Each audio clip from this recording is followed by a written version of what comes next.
लोक आस्था के महापर्व छठ की तैयारियां शुरू हो चुकी हैं। बाजारों में छठ पूजा के सामानों की बिक्री भी शुरू हो गई है, जिसमें सूप, दौरी, अगरौटा और विभिन्न प्रकार के प्रसाद सामग्री जैसे कि ठेकुआ और कसार शामिल है। त्योहार के नजदीक आते ही खरीदारों की भीड़ बढ़ रही है और दुकानों पर सुबह से ही चहल पहल दिखाई दे रही है। घाटों पर साफ सफाई के साथ घरों में छठ गीत शुरू हो गई है। महापर्व छठ 4 दिनों तक चलता है, जो 25 अक्टूबर से शुरू होगा और 28 अक्टूबर तक चलेगा। इस महापर्व के हर दिन का अपना धार्मिक महत्व है। छठ महापर्व के दौरान छठी मैया और भगवान सूर्य की पूजा की जाती है। छठ का महापर्व नहाय खाए के साथ शुरू होता है और उगते सूर्य को अर्घ देने के साथ संपन्न हो जाता है। छठ पूजा बहुत विशेष मानी जाती है। वर्तमान ही नहीं बल्कि छठ पूजा का महापर्व सदियों या कहें कि युगों से मनाया जा रहा है। छठ पूजा को लेकर शास्त्रों में कई विशेष नियम हैं, जिनका ध्यान अवश्य रखना चाहिए। ऐसे में आइए जानते हैं कि छठ पूजा के दौरान क्या करना चाहिए और क्या नहीं करना चाहिए। सबसे पहले जानते हैं कि छठ पूजा में क्या करें। छठ पूजा के दौरान नहाय खाए से पहले पवित्र स्नान जरूर करना चाहिए। घर और पूजा स्थल को साफ सुथरा रखना चाहिए। व्रती महिलाओं को नारंगी सिंदूर लगाना चाहिए। रात के समय व्रत कथा पढ़नी या सुननी चाहिए। केवल घर में बना हल्का और शुद्ध भोजन ही खाना चाहिए। उगते सूर्य को अर्घ देने के बाद ही ठेकुआ और अन्य प्रसाद का ही सेवन करना चाहिए। प्रसाद की सबसे पहले भगवान सूर्य और छठी मैया को अर्पित करना चाहिए। झूठ, द्वेष और गुस्से से दूर रहना चाहिए।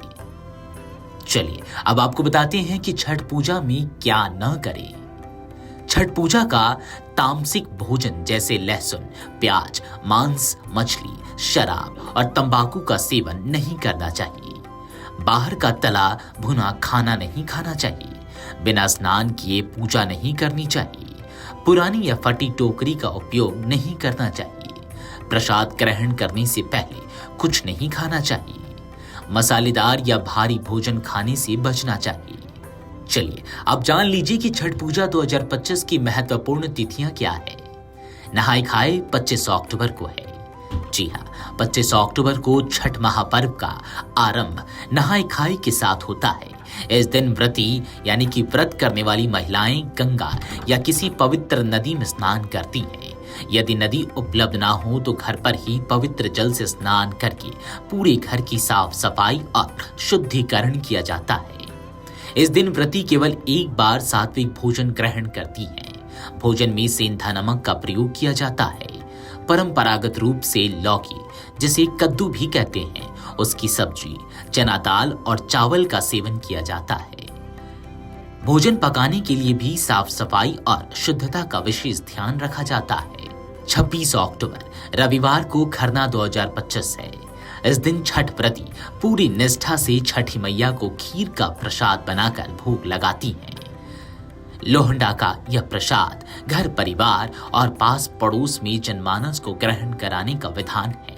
ऐसी मान्यता है कि खरना का प्रसाद ग्रहण करने से जीवन के सारे दुख दूर होते हैं। छठी मैया व्रती की सारी मनोकामनाएं पूर्ण करती हैं। इस दिन से ही 36 घंटे का निर्जला व्रत आरंभ होता है। 27 अक्टूबर सोमवार को अस्ताचलगामी भगवान भास्कर को संध्याकालीन अर्घ अर्पण किया जाएगा। इस दिन डूबते सूर्य को अर्घ अर्पित कर छठ व्रती अपने परिवार की सुख समृद्धि और संतति वृद्धि की कामना आदित्य देव से करते हैं। ऐसी मान्यता है कि ढलते सूरज को जल चढ़ाने से भगवान दिनकर छठ व्रती को भर भर कर आशीष देते हैं। 28 अक्टूबर मंगलवार को उदयीमान सूर्य को प्रातःकालीन अर्घ दिया जाता है। इस दिन दीनानाथ के उगते स्वरूप का दर्शन कर छठ व्रती खुशहाली की कामना करती हैं। परिवार के लोग भी छठ व्रती को सामने से दूध जल का अर्घ अर्पण कर अपनी निष्ठा प्रकट करते हैं। छठी मैया से मंगल कामनाएं की जाती हैं। छठ पूजा 2025 का प्रसाद छठ घाट पर ही ग्रहण करने का विधान है। अंतिम चरण में छठ व्रती पारण कर 4 दिवसीय छठ पर्व 2025 का अनुष्ठान समाप्त करती हैं। Video desk amarujala.com। अगर आप ये वीडियो YouTube पर देख रहे हैं तो हमारे चैनल को सब्सक्राइब करें और बेल आइकन को दबाना ना भूलें। अगर आप Facebook पर ये वीडियो देख रहे हैं तो हमारे